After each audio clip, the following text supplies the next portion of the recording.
This is a day in my life as a foreign teacher in China. Yo, what's up? Ako nga pala si Kinder Puppy, former tambay to foreign teacher, may pangarap sa buhay, may utang.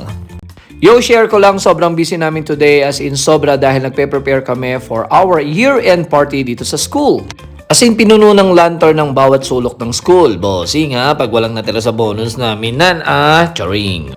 Kaya naman puspusan yung mga Chinese English teachers namin sa pagpapractice ng dance presentation nila para sa Friday, tapos ako naman panggulo lang. At ayun na nga, fast forward at natapos na yung ilang days namin pagde-decorate at on the way na ako sa aming school. Medyo maaga tayo today dahil meron tayong gate duty. Wala namang masyadong gagawin, magpapakyut ka lang sa harap ng gate.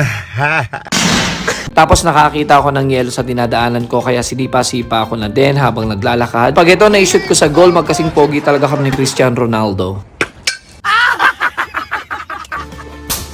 Di bale, ang mahalaga naka-red carpet kami ngayon at ayan nakarating na ako sa school. At nagdadatingan na din ang aming mga students at ihahatid naman namin sila sa kani-kanilang classroom para mag-breakfast para mamaya manonood na lang kami ng aming program.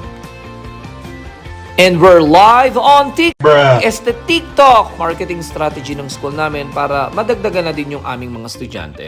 At ayan, mag-start na kami at naglalabasan ng aming mga students. Bali, dumating na din yung kanilang guardian at parents at nakapila na sa field. Then here we go! Nagsasalita na si Vivi, yung aming masipag na receptionist pero di mo naman mautangan sa oras ng kagipitan. Joke lang. O siya, manood na muna tayo sa kanilang presentation. Let's go!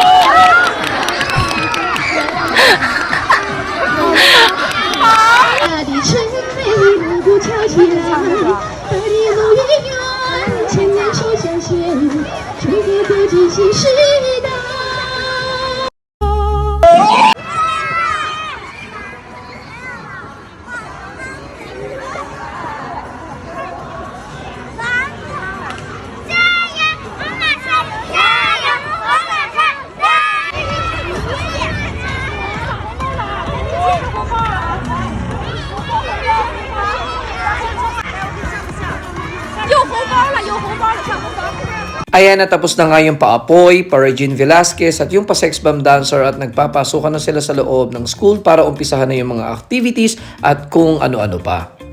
Bali, may 12 booths kami na pin-repair na pwede nilang i-enjoy. Yung may mga bilog na yan, tatataka ng mga naka-assign na teachers namin pag nasa booth na sila. Ito yung isang palaro namin, ihahagis lang yung ring at need mo ma-shoot para makuha mo yung prizes kaso bigo yung estudyante ko manalo.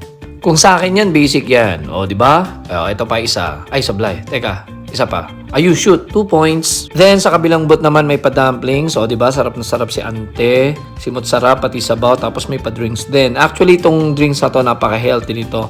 Nakagawian ng mga Chinese. At pag sinuswerte nga naman, abutan pa ako ni Teacher Romy. Siya yung nagsayo kanina nung parang naka-Takeshi Castle attire. At syempre, di din mawawala yung sweets. Gustong-gusto to ng mga bata dito sa China. Pudpud na yung mga ngipin. Ayaw pantigilan. At ito yung isa sa gusto ko. Bali, sa loob ng kahon na to, may dinosaur egg. Tapos sa loob ng itlog, may dinosaur toy. So, need nila ma-break yung egg para makuha nila yung dinosaur toy. Medyo mahirap basagin tong itlog ng dinosaur na to. So, sabi ko sa kanila, basain nila ng tubig para lumambot yung itlog. So, sa ganon, mas madali nila makuha yung laruan.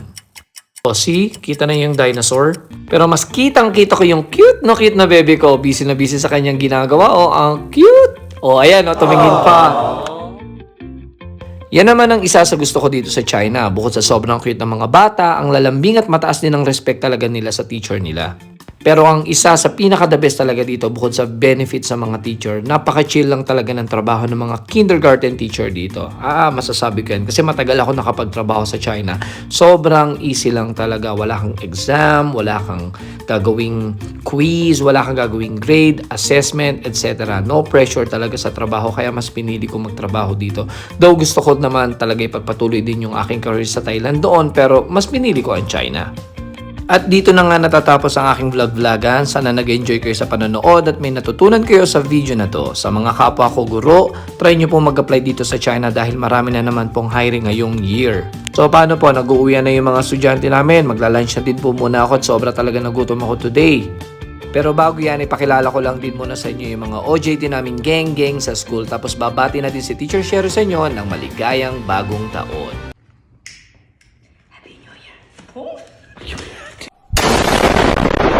Bloopers.